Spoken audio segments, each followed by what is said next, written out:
ati eeysaa mooraa nuti keessa dhukkoynee caccabnee habamnee habamuu irraa dadhabne keessa dhuftee haasofte Akkamiin ta'e qabu beektaa? gabbate. Haasa'uu fedhee miti ni arga duraan illee numa jirti waggaa meeqa geessansa? Umreetii jabaan ta'a. Noonoo lakki dalagaa tanan baana malee. Eegaan ani waan jechuun san ture kan inni ofirraa keessaa ba'e Baga baate. Oromummaa baantamoo tan Noonoo. Tanuma harargummaa tana baanta. nama harargummaa tanan baana. Ishiin tuni wanni nan irraa dubbadde tan hin dhaabbattus beektaa inumaan dhaabbattu wanti tuni. Maatiin Karaa gabaabaa tokko naa waasee kan namni kun bar nama lafa buleerraa waa fudhachuun bareeda. Keessallee wanni ta'uu baannu. Laalee dhufaniiti ijoollee waliin naqan biizinasaaf jecha. Ani dubbiin gartee ijoolleen teenya addan bahin jeetiin jidduutti fi namni imeeja biraan irra kaayyate Hamzaa waan biraatiif deemaa jaanii akka biraan nafaman guutumatti gabbeetiin asitti hattuun sattu taanii sattu jeelachuu tuufuu himee biraa hote jechuudha. Waliigalee. Fakkeenyaaf amma caaltuu hamaan haadha qabdiimi. Yoo rakkasi dhugaadha. yooma ayyoon caaltuu hamaanii fi ayyoon Hamzaadhaa ka'anii kubbaa hojii taphatan caaltuun eenyu deeggarti. Wallahi ayyuma tiyyaan ta'u deeggara gaa akkuma rabbiiti. Dirqama haa jechuun fakkeenyaaf Oromummaadhaa ayyoo tiyyamaan deeggari yoon siin jeeni taate. Hin taatu. Waan hin fudhatamu. Namoonni beekamu. Waan akkasii takkaatutu fe'ee karaa biraa qote. Ilaalama fakkeenyaaf namni lafa ofii jaalachuun waa badii miti. Nama ofii jaalachuun nafa ofii jaalachuun waa badii miti. Ammoo nama kaan arrabsuu fi kabajaa dhabuudhaatu badiidha malee. Inumaatu hanga gartee heera keessa kutanii heera walii baasuuf dhiyaatanii takkaa jechuudha. San akkasumatti taatee gaafii takkaafiin sii dhufe maate waan tana numaan gorsin jechuuf adeeti. Ani dandeessu hin dhagaana walla asumatti fuudhanii siin jaaniiti. Dhageeffate na dhageeffatu. Nillee hin gorsi waan kanarraa. Jibbituus ifuma keessatti jaalattuus ifuma keessatti akkasuma godhiinaa dhiisi wayifiin jee. Anamma bultii tanneen irraa dubbachuu jiru beekte jireenya san fuudhaniiti jireenya bultii. Kitaaba hundaa'uu namni gamuma hin fedhe karaa mire. Si galee? Ishiisani ani. Amma yoo waa'ee garbaa haasofne waa'ee garbaa kanaa fi du'a yoo wal qabsiifne haasofne namni hundinuu waan gartee garba keessan namni du'ee qofa si haasa'uu danda'a beektaa? Waliigalee? Dhuga.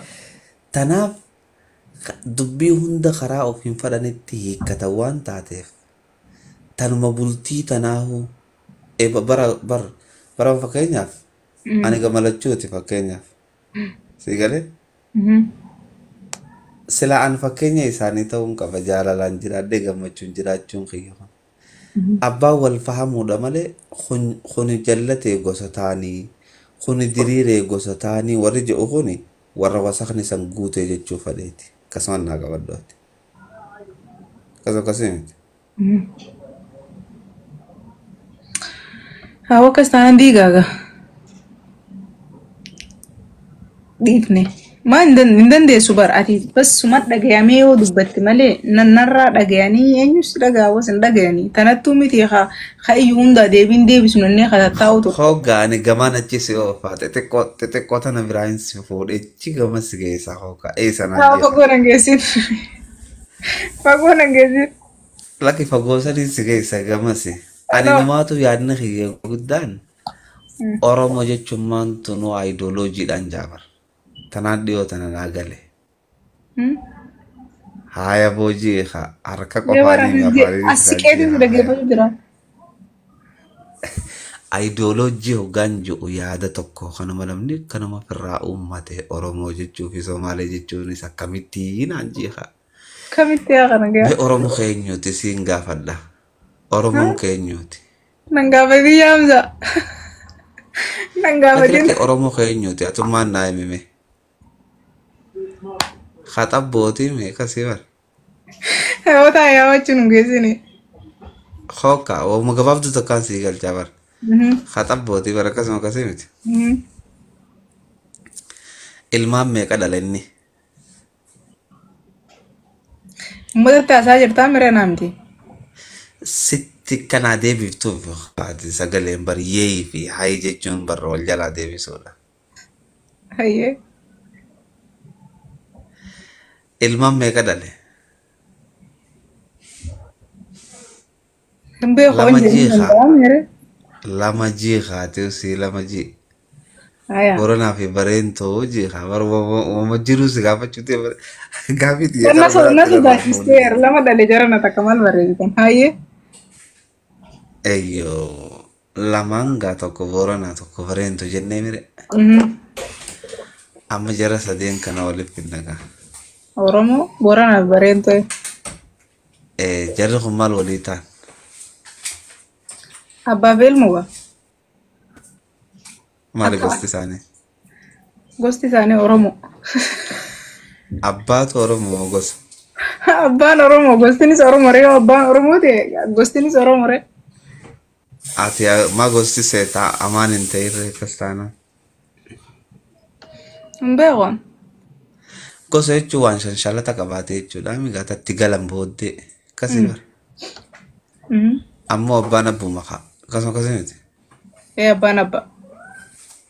Gosti isaanii maaliin jedhu jara sadeen kanaati. Amma fakkeenyaaf caaltuun taa'amanii mire akkasii bara. Obboleessa kee tokko wajjin maati gosti teessan maali yoo siin jaan amaani ni jetta. Hin jettu. Gosti teenya akkanaa ebaluu jettee gosa teessanii fatta akkasuma akkasii miti. Amma Oromoo fi Booranaa fi Bareentoo jechuun ilmaan duraati gosti isaanii maali? Maali? Siin gaafa bara. Booranaa fi Bareentoo abbaan Oromoo gosti isaanii maali? Homaa naaf hin gallarre akkaatumtinu Oromoodha nan didde gosti isaanii abbaan akkamitti Oromoo ta'a? Amma caaltuun ta'amaan yoo jenne amaan gosa siifne ta'a. Warri beeku si deebisu jira. Hin ta'u. Abbaan kiyya abbaa qabaree amma abbaan kiyya abbaa qaba gaa. Oromoon kun yoo eenyu qabaree kan gosa isaa baruuf. Oromoon kan xabbooti. Xabboo hoo ka daadhiiti daadhiin ka utteeti utteen ka bitteeti jaanii akkasit deeman. Amma gaa yaada ayidooloojii ta'uudhaan sii galchuu deemaa bara yaada namni firraa uummate ta'u Oromoo namni jedhaniin kuni nama ismaartii tokko nama haaqila dhufeeti ifumarraa eegalee ganaa gosana yaammadhaa wujeensii galee abbaatti dhiisee xabbootti dhiiseetii beeku. Eebarsina. Tabboo caalaa isaa Oromoo dhageettii qaba isaa fudhatames. Anamma ilma abbaa kaadellee waan jiru tabboo gartee itti dhiiseeti firraa eegalee jechuun. Somaaleenis akkasumatti firraa eegalte. Walii gallee. Kanaafuu uummanni biraa ismaartiin ka jiru Booranaa fi Bareentoo kunis akkuma abbaa waan abbaa jalaa dhaalan nuti yoo maaliif waan takkan uummannee jaaniititi ilmaan Booranaa meeqa hodha takka ilmaan Bareentoo meeqa shaanii laal gartee qooda akka ta'e qoqqooddatan. Amma gaa shanan kunis ka'eetiti shanan Booranaa shanan Bareentoo kunis ka'eeti akkuma abbaa jalaa dhaale waa qooddate. Yoo manaa fete lafaa haaree gosa haaree baafannaa jeenyuun nurraa qeebalaree ifii qoqqooddatanii. Ani numaatu bakki inni nammarra jiru bari isaanii guutuu irraatti dhiiseeti haytiyya maaliif hin baafannee irraan jira sii galee. Takko baay'ee. Takophaa. Tanuu isaaniitu guututti irraatti dhiisee maaliif hin xiyya takophaan baafannee. Maaltu baajaa. Maaltu community takka uume yoon xiyya baafannee maaltu baajaa. Egaa abbootii gurguddaa kiyya jalaa hin bare. dura Oromootu xabboo dhiisee ifirra murteeffate sii galee. Mhm. Yaa warra akkasii. Anoo Akkasii. maaltu na dhorke? Maaltu na dhorke jechuun jira bara. Kitaaba lakki kitaaba irraa nagarree. Gosa Maqaa nama. kiyya Gosa namaa kan nu eegale jaanii haasii fuudhanii maaltu nan ga'e. Kanniif ijoolleen nuu kan ani lakki baramatti dhiise ta Oromootis afaan isaa haarayaan uummachuu deema caaltu ta'e. Si qabiyyeen galee jirre immoo kama duraan jiru. haaraya komuniitii haaraya keessatti. Keessa Si nama galee raji. Kana keessatti na ramadeenis. akkasii gosa teenyaas walitti dhufnee komuniitiidhaan maqaa bareedaa tokkotti yaadnee si galee. Akkuma uummanni kaan gartee kaa. Waan anaaf Qallo. uumuu dandeenyu jechuudha. Hai. Laalama fakkeenyaaf qalloo ilmaan meeqa dhale yoo naan jette 4 dhaleen siin ja'a. Tokko maqaan alaa. Heetu maqaanis nuti haala jee kaani gale. Si gale. Kaanis heetuma abbuma isaanii galanii beektaa tana maal abbaa kiyyaatii fi naafati godhu an sidmee dhiise maaliif hin godhachuu dadhabeerraan jira baramatti dhiise yaada wanni niin siin jeessan aayidooloojii uummanni baafate malee wanni Oromoo jiru namni ani xabboon jee maaltu gaaja abbaa guddaa abboo keenyaati. Caaltuu ibsaan si barbaada. Dhufe jaani. Si galee ani xabboon jee maaltu gaajaan jee Waa takka. waa takka gaanchuu isaatu ismaartii ta'e maqaa kana uummata irraa maxxanfate malee si galee akkasuma. Hawaamsa ala yaabu. Oromoo kanaatu ismaartii ta'e akkas godhee jechuuf aleeti bara. Tanaaf guutumatti ati abbi calaal bakka deemtu dhagaas yoo garte jaaladhu. Guyyaa tokkollee taatu adawwiin firraa dhooyita. Yaa. Akkasuma yoo adawwiin hin dhooyinillee manaan jaalatta. Bu'aan dhabu. Wanni ati jaartu bu'aan dhabu abadan. Wanni ati itti yaadde hundi bu'aan dhabu. Fakkeenyaaf amma waan hin rafne wanni addunyaa tanarraa hin rafne maali meeni beektaati. Wanni addunyaa tanarraa takka gadi hin ceesitti. Waan lubbuu qabu moo maali?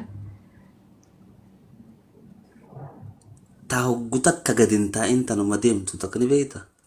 Wallaahi hin beeku. Yeroo dhaqa. Hin raftus yaada. Nama deemti takka yoom ciiftee raftee beekti. Akkasuma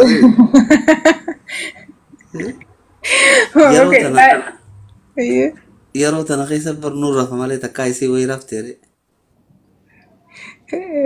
Hamza mee argee tana walitti nu jaarii.